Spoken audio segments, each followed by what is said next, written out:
Kadapa corporation భేటీ మరోసారి రణరంగమైంది. పాలకవర్గం సమావేశ వేదికపై తనకు కుర్చీ వేయకపోవడంపై ఎమ్మెల్యే మాధవిరెడ్డి తీవ్ర ఆగ్రహం వ్యక్తం చేశారు.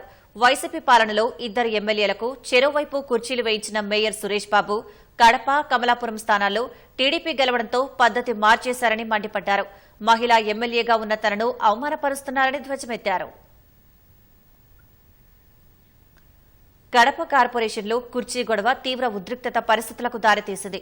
గత సమావేశంలో వేదికపై ఎమ్మెల్యేకి కుర్చీ వేయకపోవడంపై తీవ్రస్థాయిలో గొడవ జరిగింది. కుర్చీ గురించి ప్రశ్నిస్తే విచక్షణ అధికారం అంటూ మేయర్ విచక్షణ లేకుండా వ్యవహరిస్తున్నారని ఎమ్మెల్యే మాధవిరెడ్డి దుయ్యబట్టారు. మేయర్ వైఖరిని ఖండిస్తూ టీడీపీ కార్పొరేటర్లతో కలిసి వేదికపై నిరసన తెలిపారు. పోటీగా వైసీపీ కార్పొరేటర్లు ఆందోళనకు దిగడంతో కార్పొరేషన్ సమావేశంలో తీవ్రస్థాయి ఉద్రిక్త పరిస్థితి ఏర్పడింది. ఇరు పార్టీల వారు పోటాపోటీ నినాదాలతో హోరెత్తింది.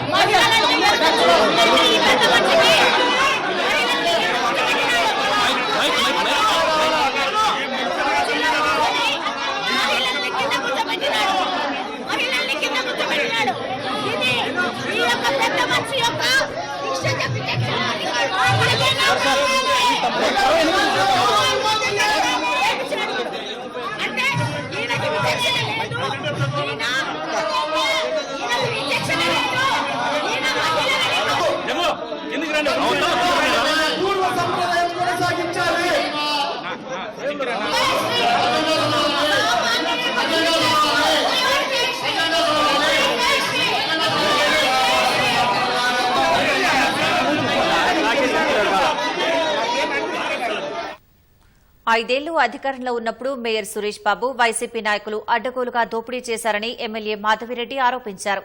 వారి అక్రమాలను నిలదీస్తారనే భయంతోనే వేదికపై తనకు కుర్చీ లేకుండా చేస్తున్నారని ధ్వజమెత్తారు. మేయర్ అవినీతి పరుడు అంటూ ఆయన ఎదుటే ఎమ్మెల్యే తీవ్ర ఆరోపణలు చేశారు. ఈ క్రమంలో మేయర్కు ఎమ్మెల్యేకి మధ్య వాదోపవాదాలు జరిగాయి. ఆ తర్వాత సమావేశాన్ని మేయర్ వాయిదా వేశారు.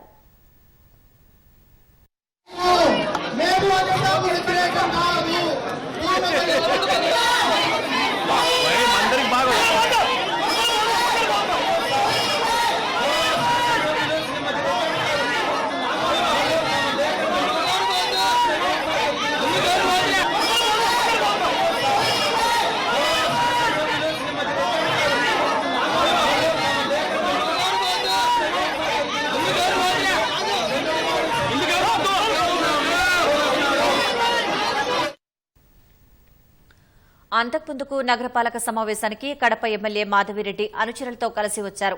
కార్యాలయంలోకి ఎమ్మెల్యేతో పాటు ఆమె కార్యదర్శులను మాత్రమే అనుమతిస్తామని పోలీసులు చెప్పారు. అయితే ఒక్కసారిగా టీడీపీ కార్యకర్తలు దూసుకురావడంతో పరిస్థితి అదుపు తప్పింది. ఈ తోపులాటలో 1వ పట్టణ సీఐ రామకృష్ణ కింద పడ్డాడు. ఈ క్రమంలో కార్యాలయం బయట తీవ్ర ఉద్రిక్త పరిస్థితి నెలకొంది.